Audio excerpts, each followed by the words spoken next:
కొన్ని రోగాలని లేదా డిసీజులని లేదా అనారోగ్యాలని వ్యాధులకి కొన్ని పేర్లు ఇంగ్లీష్లో తెలుగులో చూసినట్లయితే తలనొప్పిని హెడ్ఏక్ అంటారు,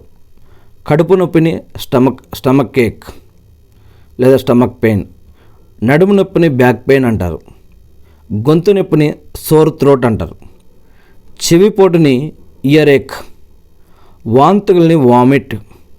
విరోచనాలని మోషన్స్ అంటారు, రక్త విరోచనాలని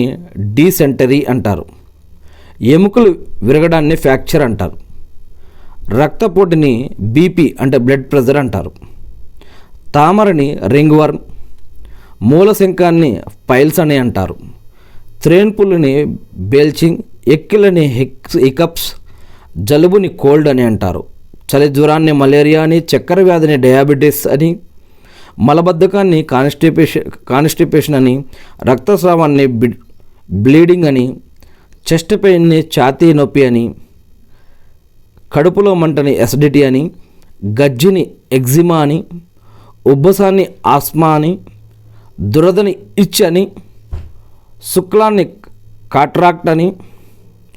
మసూచిని స్మాల్ పాక్స్ అని, అజీర్తిని ఇండైజెషన్ అని, కుష్టి వ్యాధిని లెప్రసీ అని,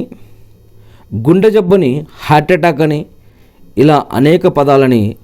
తెలుగులో ఇంగ్లీష్లో తెలుగులో ఈ విధంగా వాడుతూ ఉంటారు.